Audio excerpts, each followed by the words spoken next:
Hey, first off, y'all niggas speaking on my real brother. I don't know what y'all niggas got, what the fuck y'all niggas got going on. Y'all niggas speaking on my real brother.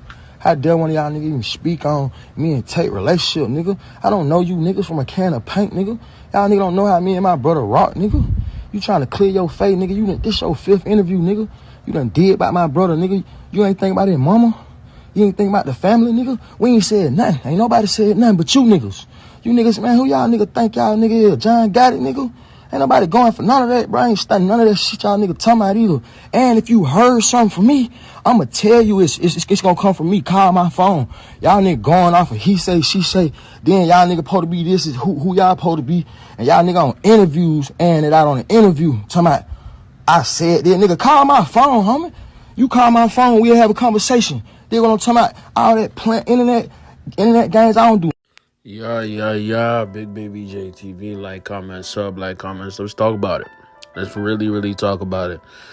I put that clip in the beginning, man, of Offset basically replying to what J Prince Jr.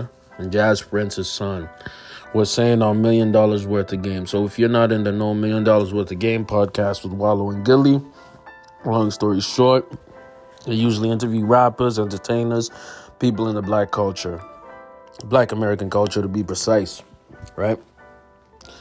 So for some reason, J Prince, if y'all don't know, he the owner of Rap-A-Lot Records, Ghetto Boys, Scarface, a lot of influential rappers out of Houston and the South came literally from J Prince and Rap-A-Lot Records, right? They've been popping since the 90s, okay?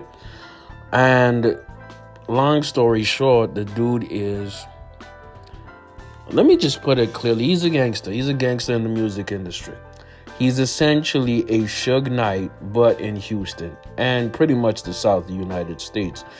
This is an individual that has literally calls his crew mob ties, right?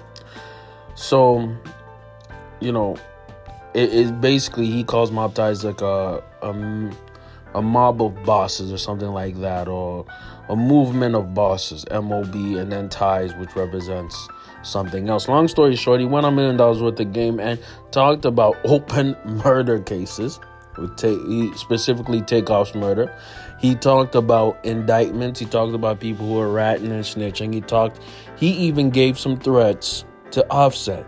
Literally gave threats. Y'all can search it up on the internet. I'm not going to post that episode because I don't want to be copyright claimed. Why? Because I like this channel, trying to make some bread and trying to entertain y'all. Appreciate y'all for subbing and showing love.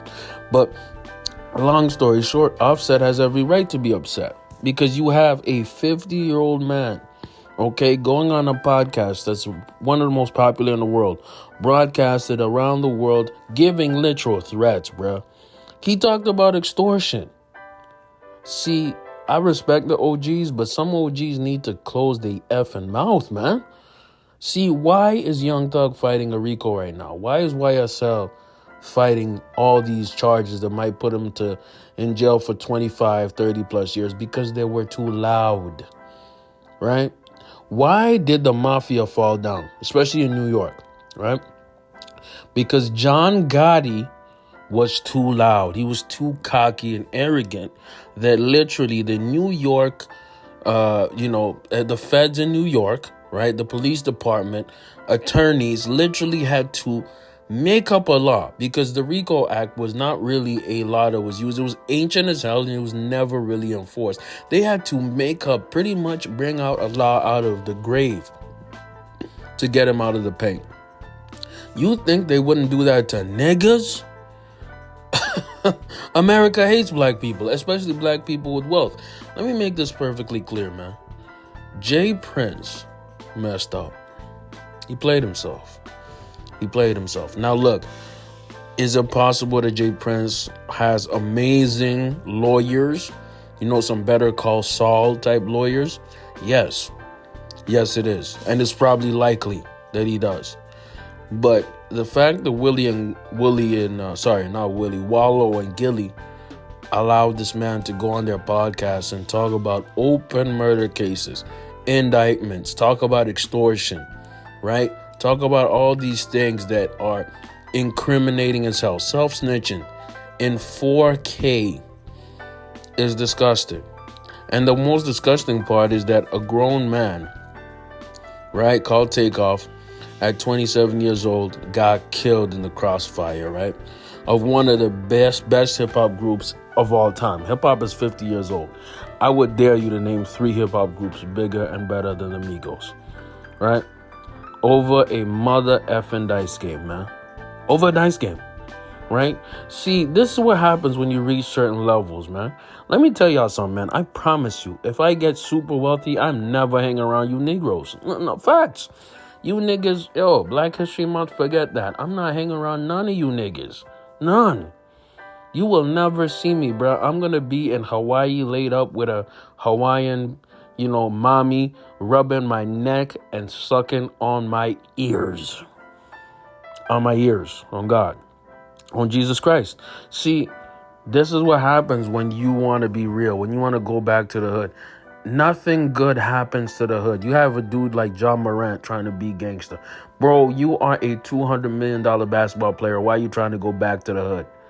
You are Takeoff and Quavo. Y'all are 2 of the biggest artists in the world. Why y'all playing dice game in Houston at 3 a.m.? And what makes this even worse is they even talked about Duke the Jeweler, who was another individual who got killed after a dice game hanging around the Mob Ties dudes, Jay Prince and Josh Prince Jr. See, when you know better, you do better, man. Don't engage in the effery, man. You know what I mean? I know I have my audience, I've noticed. A lot of y'all ain't subscribed, which is wrong. Subscribe right now. Like the video. I've noticed a lot of my audience has, people younger than 30, right? And that's a blessing. But if you're under 25, man, you need to understand that your environment and where you are really, really matters, man. Rest in peace, Takeoff. And Jay Prince Jr., man, indicting self-snitching at the highest order, man. I'm out, bro. Let me know what y'all think in the comments.